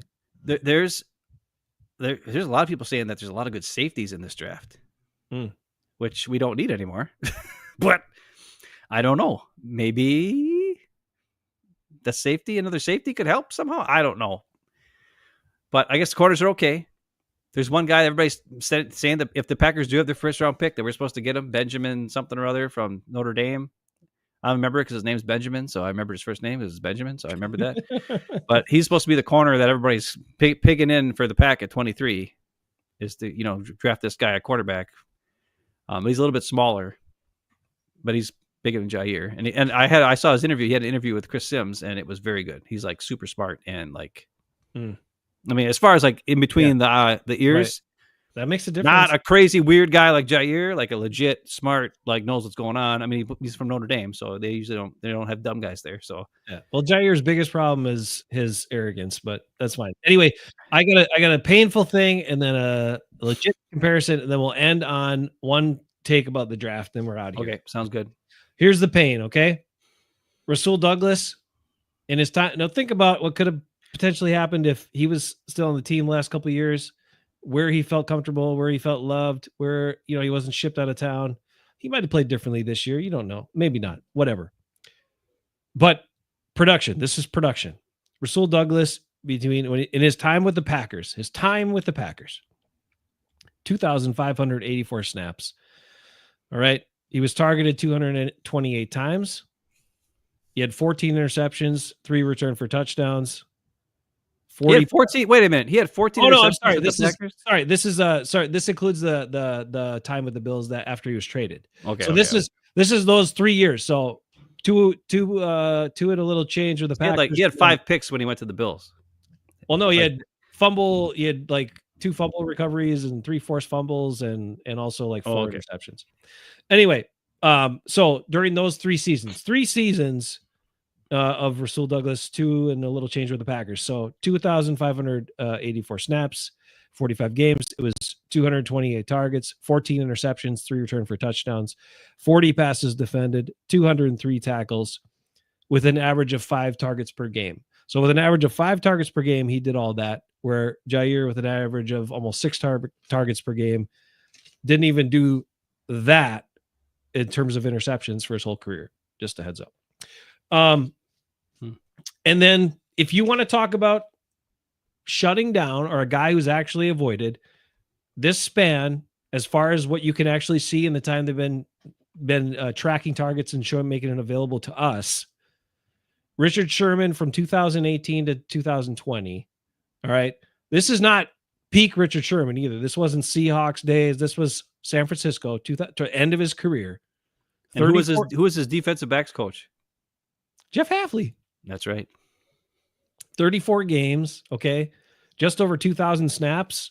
He was only targeted 137 times in 2,064 snaps. Wow. That's 4 targets per game.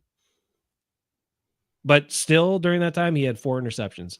The same number of interceptions that Jaire had in his first 3 seasons. So there's all the myths. There's all the truths about cornerbacks. Keyshawn's good. Valentine's pretty good. We'll be okay if we can get Myles Garrett, get some damn pass rush going, get LVN out of town. Lastly, the prediction. Ben, did you watch any of the running? Have you heard about the running backs for this year's draft? Yeah, I heard they're amazing. A lot of them are fast. Yeah, so my prediction, AJ Dillon's going to be gone. Emmanuel Wilson's contract is up. Probably let him go. Now, we drafted one in the second round who was hurt all year last year. Yeah. another great Gute pick. But with the speed of these guys, and there are so many of them pretty polished in the passing game as well, I think Gute drafts 2 running backs in this draft. He doesn't have that many picks this year, dude. I think you're nuts. He's going to draft 2. I think he will not be able too to many needs. help himself. He won't be able to help himself. Then he's going to trade back at least 3 times then to get more picks because they only have 7 picks. Right. He will. He'll move around. He'll back off of guys and he'll do it. And the other thing they're talking about, a lot of these dudes who are really pretty damn good are probably going to go mid to late rounds just because there's so many of them that are similar and so many of them that are like sub 4.5 speed. So, and it's not like you couldn't use it because you're going to need, I mean, Josh Jacobs took a beating last year. Is he going to hold up again this year? I hope so, but I don't know. Plus, some of these dudes have stuff that Josh Jacobs does not have, which is breakaway speed and explosiveness. Aaron Jones only ran a 4.56. I know. So I don't care how fast. As if the guy's shifty or. I know, but Gute does. That's what I'm saying. Gute does. That's what I'm saying. He's not with as many dudes that ran like 4.4 or something, and this one dude, Turbin, I think his name was, or Tootin, something like that. Tootin. Guy was like super fast. Tootin? Where's the fart gun? We get him, we'll do fart gun all day long because he'll be breaking away home run plays left and right.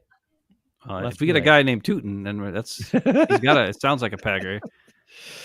Also saying that good D tackles in this draft, so some people aren't sure about. Did you just point that out? So not sure. I've heard some good D tackles. Slayton's might be gone because Gute likes to do that. He'd be like, we just get another one, but don't play him for a few years, but we'll get him.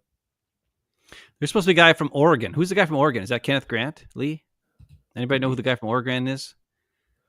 I saw his interview with somebody. Oh, he's from Michigan. Grant is from Michigan, yeah. There's a guy from Oregon who's a D tackle, and his interview was really good. I liked him.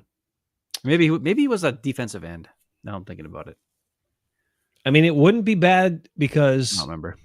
Like Kenny Clark, they're pointing out Kenny Clark, as soon as you can get free of him, we could get free of him. Well, they could have last year.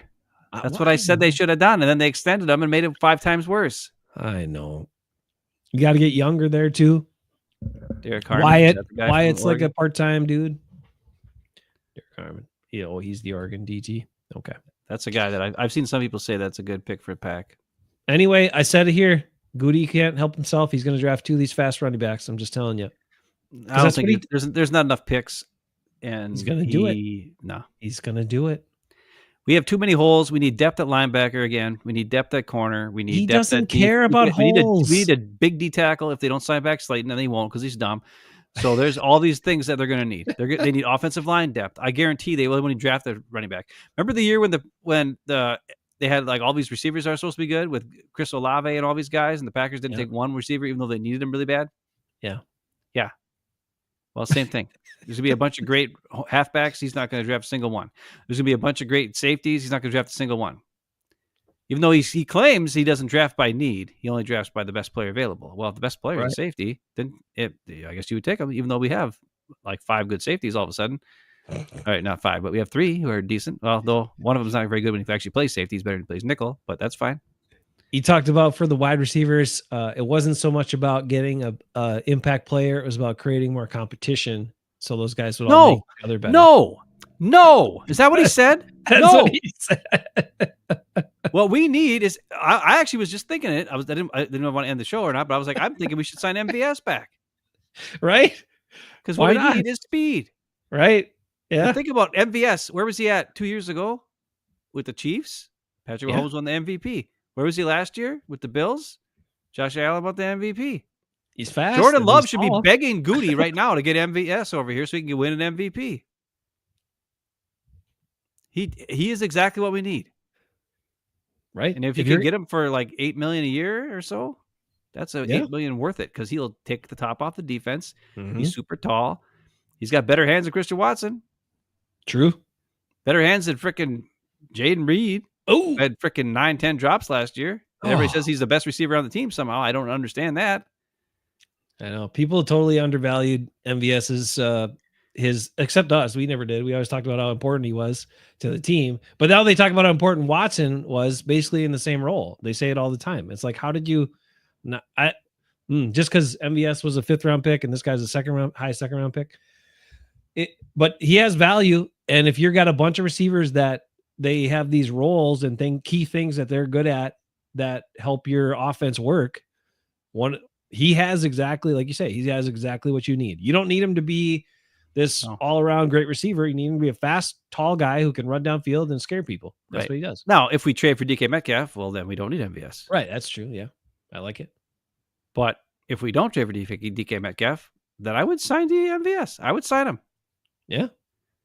Because I like Bo Melton and all, but he's short. Sorry. He is small. Yeah, he's small. And apparently there's no receivers in the league or in the draft this year who have the size and speed that can match up with MVS or Christian Watson. Like there just isn't, I guess. Sure. So, but there is a guy from Ohio State again who's supposed to be good. I don't know. There always seems to be a receiver from Ohio State who's good every year. Yep. All right. Well, those are all the Gute analysis, truths and myths. And just remember, Gute's plan for improving the team and getting them to the next level is hope and expectations that the guys he drafted are going to get better. We can't end yet. JJ, there's people talking about Devontae Adams. I've seen multiple comments about Adams. He's not coming back. Listen, JJ and everybody else, we don't want that. I know you're thinking. I know what you're thinking. Ben, a month ago, you were saying all you wanted was a guy who can run and turn around and catch the ball. Yes, we do need that. We do need a guy who can catch the ball on 3rd and 8 and actually catch it. Yeah. But for the amount of money he's going to want, for the amount of... He doesn't block, so it's not going to help us with Josh Jacobs. Part of Josh Jacobs' success is the fact that all the receivers we have block. Yep. And to be honest, he's old, and he's just... Not only that, he's still on the Jets. And his contract is pretty high. They can't cut him. Right. So if they trade him, like that's the only way they can do it. They're not going to cut him because it's, too big of a hit. Yeah. Right. And also, I mean, he has shown you, if you watch the wide receiver thing, if you watched what he's done, especially in the last, as Nate Dislin points out, he's old as hell and expensive as hell. He's also not a team guy. He's a me guy. Yeah. And we don't need me guys. We need team guys for this team to work. I mean, it can't be any more clear than that. A guy who wants his numbers, wants it to be about him. He wants to win and wants to have success, but he has to be a big reason why for him to feel good about winning a game. No. He wants to solidify his Hall of Fame status if he can, if he gets, so many more touchdowns and some more, another couple hundred plus reception seasons and all that. Yeah, he'll solidify his place in Canton. Great. What will he go in as? I don't even know, but whatever. It doesn't matter. They don't go in. Oh, they don't go in as anything? Okay, all right. No, they don't really go in. So he will. I guess with longevity and some other stuff, maybe he deserves it. I don't know, but he's not a guy that fits this team, and he's not a guy that you want demanding targets and demanding, plays called for him all the time, and also not going to block for the running plays. So forget it. I think Tucker Kraft needs to be. Oh featured. Yeah, he needs to be featured more. 100%. I think if Matt LaFleur featured Tucker Kraft more, we wouldn't even need to have like a 3rd down and 8. It wouldn't be any more 3rd down and 8s because Tucker Kraft would catch it and make plays on 1st and 2nd down, and we wouldn't even get the 3rd down, kind of thing.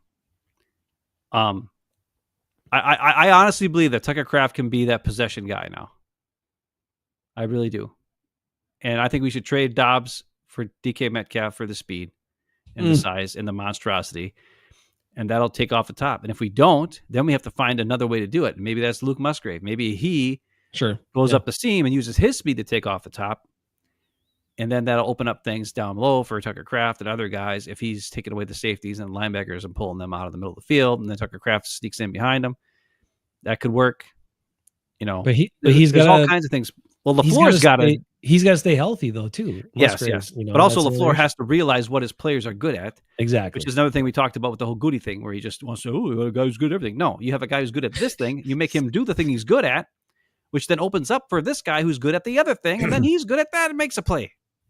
I just want to clarify. Gute didn't actually say that the guys were good at anything. He just said they were versatile. Right.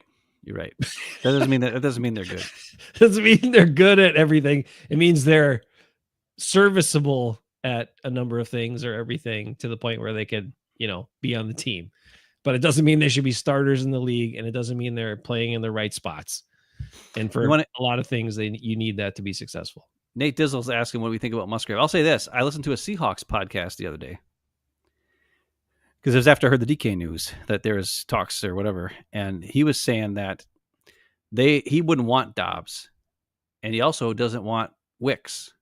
He would rather have Musgrave. Okay.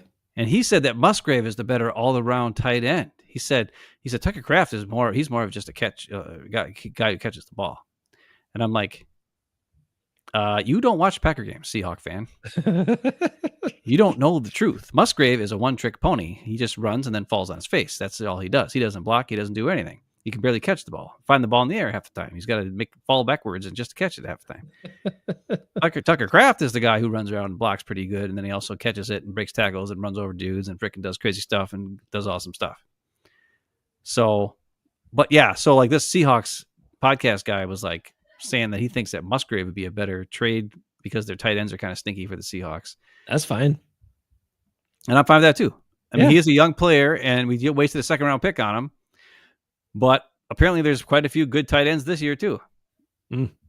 And people are saying that the number 1 tight end is better than Brock Bowers. Wow. Okay. Yeah, like the guy in this draft who's they're saying he's a top 5 or top 10 pick or top 5 pick in the draft this year. This tight end, whoever it is, I can't remember what they said his name was, but yeah. I mean, that would actually give value to that pick, a lot more value to the Musgrave pick than what the Packers are going to get out of him. So, and Musgrave does have some potential. Like right. his size, speed, all that kind of stuff like that could be, maybe would be attractive to the Seahawks. I don't know. Yeah, he could be like a Jimmy Graham type potentially. And how often do the Packers don't want to run too tight? Like even the last when Musgrave came back and played, there's a bunch of plays where he was either on the field and Kraft wasn't, and then Kraft was on the field and he wasn't, and then and Ben Sims was out there. So like he even use the two of them together to like take advantage of the fact that their skill sets together and put a real problem for the safeties and linebackers. Like LaFluer won't do it. He wants them to run 3 wide receivers all the time. I don't know. So it's kind of dumb. But crap. I forgot about the Packers trying to get rid of the tush push. And we never talked about that. The brotherly shove, the push his ass or whatever it is. I agree with everything Chris Sims says on that. I get it, but let me just say this. I don't get it. I think it's dumb. I think it's stop it. It's really hard to stop because not just because the Eagles are really good at it and some teams are really good at it. Here's where it comes into play. Okay, you got a whole bunch of defensive guys, and this is my problem with just any when they made shoving your offensive player legal. When the league said that was okay, because that was always a penalty before, and we used to get flagged down in high school. Like we had some time where Maurice Nugel, Big Mo, I remember he came up and tried to push the pile once, and he got flagged, got us a 15-yard penalty. The dumbass, because you couldn't do it, and. Here's the thing. It's not just about that play. It's about that in general, being able to push your offensive player forward. The defensive guys have to tackle the player with the ball. Like that's all they can't tackle the other players. Okay. The blockers, they can't tackle them. They can engage with them and stuff and try to get off the block, but literally they have to track the ball carrier and they can only tackle the player with the ball. So, when you have a play like that, they can try to have that initial line surge, but all the guys that are back behind, like they have no ability to do anything because they have to go for the guy with the ball. So I think it's really, I think it's an unfair advantage for the offense because of that fact, because the defensive guys have to tackle the player with the ball. But it's impossible to get to the guy with the ball. I mean, maybe unless you do this, unless you say, screw it, we're just going to blow up every offensive lineman and not worry about tackling the ball carrier. I guess that's what you do. That's how you do it. I guess you have to put like a 10-man front on the line, and basically your defensive guys double team every offensive guy in the line of scrimmage on the inside, and then try to pop. Maybe that's how you do it. But I hate it because you can't go through those guys in order to get to the ball carrier, because the only thing you can do is tackle the ball carrier. That's what you want to do. My thing is this. I hate it. I hate the play. It's boring, and I don't like it because of that reason. I don't like the fact that you can push a player from behind. I didn't like it when they made the rule, legit later, because I think it's dumb. I do too. And I hate to say that because Quinn Miners does it all the time. By the way, when you watch the Denver Broncos play, he's always getting behind the running back and picking him up. He actually picks him up and then carries him. He doesn't just push him. But anyways, which is funny because you just give Quinn Miners the ball and have him be your halfback then. Just let him run right over again. But anyways, but when it comes to tush push, I don't have a problem with it. We could have drafted Landon Dickerson. We didn't. That's true. We could have signed Mekhi Becton. We didn't. We drafted Josh Myers instead of Landon Dickerson. And you know when Landon Dickerson went, by the way? You know when he was drafted? The very next pick. What? I thought Creed Humphreys was the next pick. Oh, yeah, you're right. Creed Humphrey was the next pick. You're right. Landon Dickerson was but we definitely could have had Landon Dickerson for sure. Yeah. And we could have had Quinn Miners too. Yeah. But we didn't. We drafted Josh Myers. So it's our fault. It's true. It's our own fault. Isn't that funny right now with talking about those guards in the league? Remember how Elton was so great and best guard in the league? Packers would tell you. Now what is he? People don't say, even the reporters know he's not the best guard in the league. Well, he's average, right? They're saying he's the most overpaid player on offense. He's average. Well, the funniest part is this. They do say is after he got hurt, they're like, after he got hurt, we had nobody. We need depth at the offensive line because after he got hurt, we couldn't stop the Eagles on defensive line in that playoff game. And I'm like, Elton Jenkins couldn't do jack shit against that defensive line the first 3 plays he was in there either. That's why he got hurt and took himself out.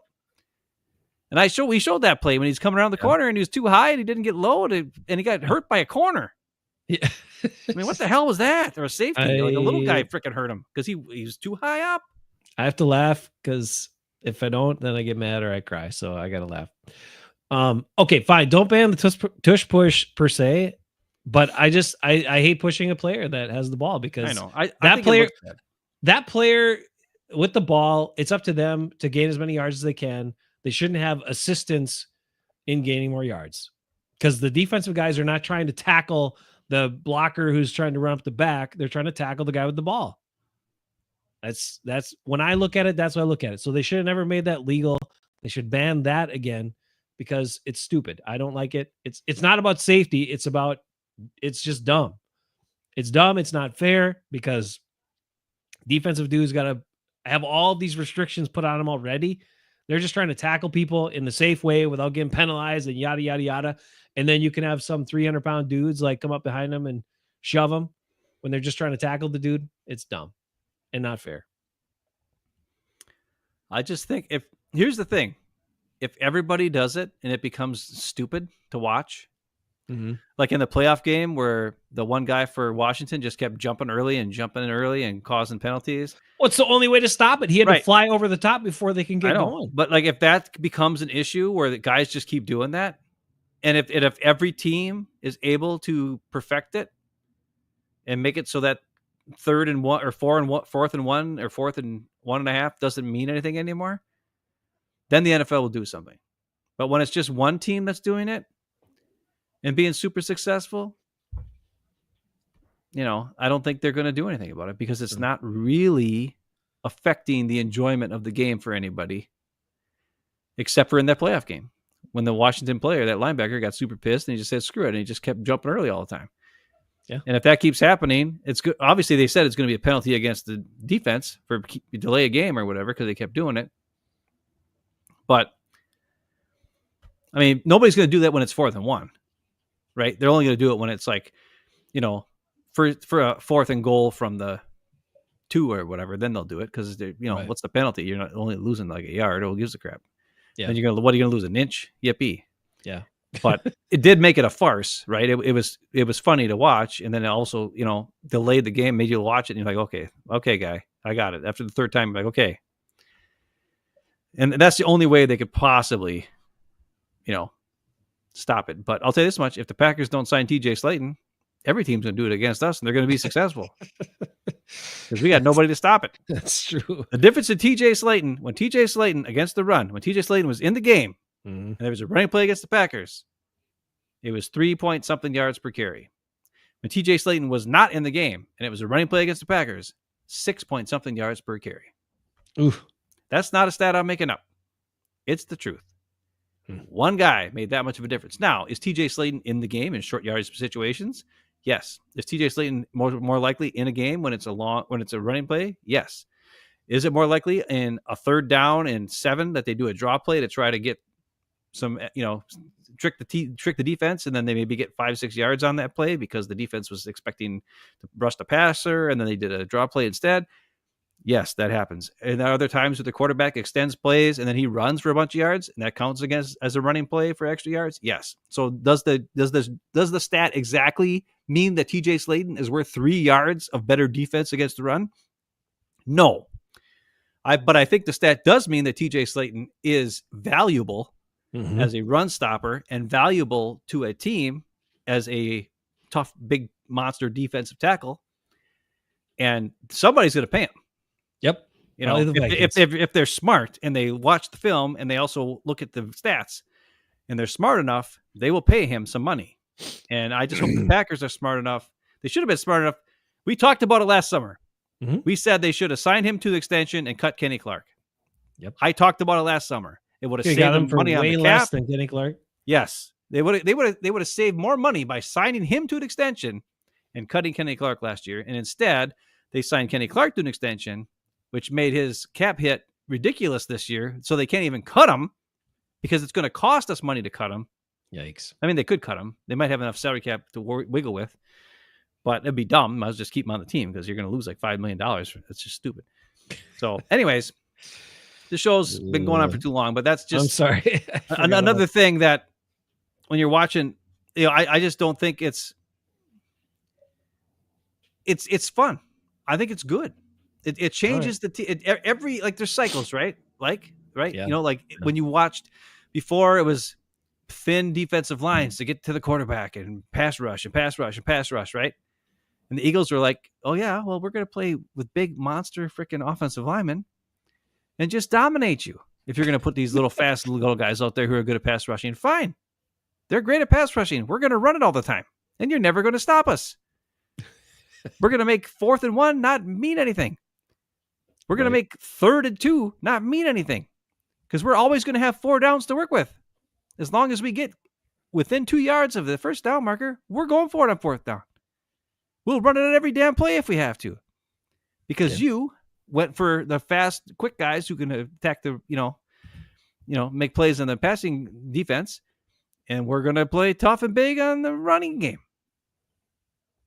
Maybe it'll start changing. Look at the teams that made it to the playoffs. They're all good. They're all pretty good running teams. I know. So I think there's a change coming, and there's a lot of teams that are not willing to make that change. And the Packers realize, hey, we're losing TJ Slayton, and our run defense is probably going to suffer. So we better get rid of this tush push, or we're not going to have a chance if we ever meet the Eagles in the playoffs. Maybe that's what happened. That's one other interesting thing Gute said. I'll leave it at that.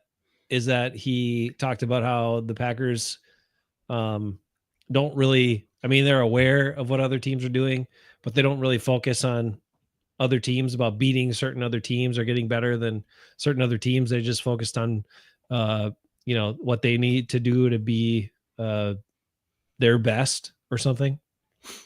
Because someone asked him like, well, and then he's like, well, last year you guys were like, oh, how are you going to get past the 49ers? And now this year, I'm sure it'll be how you get past the Eagles, and those things change. And yes, they do to some extent, but the overall trend in the NFL is the teams that want to run and play physical and dominate the lines of scrimmage, which actually has been true most of the time in the NFL's history, are the teams that win. And the teams you have to get past and the teams you have to beat. I think it's interesting. I don't think he does either of those things. He says it doesn't factor in. I don't think he does a good enough job worried about his own team or worried about other teams. Because if he worried about his own team, he would realize that the Packers play, number one, in an outdoor stadium, number two, on a slow turf field, right? Mm-hmm, mm-hmm. And So you should value size and strength over speed and that sort of thing. And he doesn't. They always draft tackles and play him at guard, right? It makes no sense. This guy. So, but the other thing is this: they always take receivers that are over 200 pounds, and usually, right, and that are pretty tall, 6'1" or taller, usually most of the time, with a couple, Jaden Reed and guys like that mixed in once in a blue moon. But even Jaden Reed is a solid 198 or almost 200 pounds, right? He's like a solid 5'10", whatever how tall he is. So it's not like he's, Bo Melton is the only outlier, and they didn't draft him. They signed him off the Seahawks practice squad. So right, that's the difference. But I think if he really looked at his team, where they play, what they would be best at, evaluating a big, tough, strong guard and some good defensive linemen that are tough and strong and able to hold up against, the run and able to dominate the middle of the line of scrimmage, and taken away because the speed of the opponent isn't going to matter as much on your own home turf, which is why when we played in the playoffs and everybody was like, we ought to get home field advantage. It's like, no, we don't. We want pass rush and we want good passing situations with our quarterback. We don't want to play in negative freaking 3 degrees outside with a freaking blowing wind, and our passing game suffers and our pass rush suffers because of the icy field. No. Right? Like you want a team that runs the ball and dominates the line of scrimmage when you play outdoors in Wisconsin. So it's just odd. I mean, and that's why when the Packers won the Super Bowl the last time, they were on the road the whole time in domes, most of it, except for when they played the Bears, which was their worst game. Mm-hmm. I mean, the Eagles wasn't in a dome, but they almost lost that one too. They needed to have Michael Vick throw him a ball and then TJ, what our guy Tremont, Tremont was there to get the pick in the end zone, and then of course he made the pick of the whole season when he picked off Matt Ryan right before the half ended. But those are things that I think are funny to me. Like if I was a Packers GM, I would focus more on the line of scrimmage and tough guys and big guys and dominating line of scrimmage like the Eagles. Like the Eagles, they know they play in the Northeast. Yep. And they're an outdoor stadium on grass. Or maybe they don't play on grass. I think they play on weird turf, right? No, I think they play. I'm not sure. Maybe they play on grass. I don't know. But anyways, I know they play outdoors, right? And it's windy and crappy and whatever, So I don't know. That's just something that I noticed. But I think that Gute should be aware. I understand not being aware of specific teams and what they do, but of trends that are happening around the league. I think you should be aware of that. So yeah, it's true, but doesn't really factor in. Just like what his players say, doesn't really factor in for him. He said that about Josh Jacobs' comments too. He's like, I talk to my players. I have valuable, good conversations with them. But what they say or they want really, that doesn't move the needle for me. He said. All right. Sorry, lots of stores closing. Oh, let's hope not. Yeah, Line of Kugel is closing. That's right. Oh, up in Chippewa. Yeah. That's right. Well, that's a whole brewery up there. I know. All right. Well, I don't know. That's enough for today. You guys have a good one. Just don't expect anything different from Gute other than him to do things that you don't expect or shouldn't expect, because that's what he always does. We always have our expectations about, we could really use this guy. This guy would be great. And then he goes in a totally different direction. And that's what we get. For last year where everybody wanted him to get the safety and he got the safety. So who knows? Maybe he'll do what everybody wants this year again. We know he doesn't draft that way because everybody wanted Cooper DeJean, and of course he didn't do that. And then Cooper DeJean gets a pick in the Super Bowl and returns it for touchdown, of course. But we can't do that, even though we needed corners bad. But he liked the corners last year. Remember, he didn't even draft a corner until the 7th round. Yeah. And this year he likes the receivers, so he probably won't draft a receiver until the 7th round this year. 2 running backs. I'm telling you. If he does, I will just be all-time dumb if he drafts running backs with only 7 draft picks. And the weaknesses at linebacker, D-tackle, freaking corner, offensive line, and speed receiver. Like, those are all weaknesses on the team that need to be addressed before a running back. We have 4 good running backs on the roster right now. BPA, man.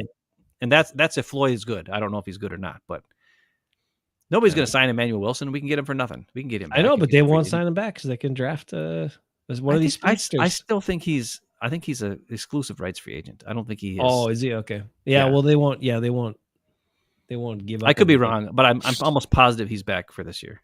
Almost positive. Let's hope so. And I know Chris Brooks is back. Well, that's right. Chris, I forgot about him. That's right. Okay. He's totally going to be back because nobody wants him. So they're going to have, they don't need You're right. You're right. Gute. Okay. Now I forgot about Chris Brooks. That's right.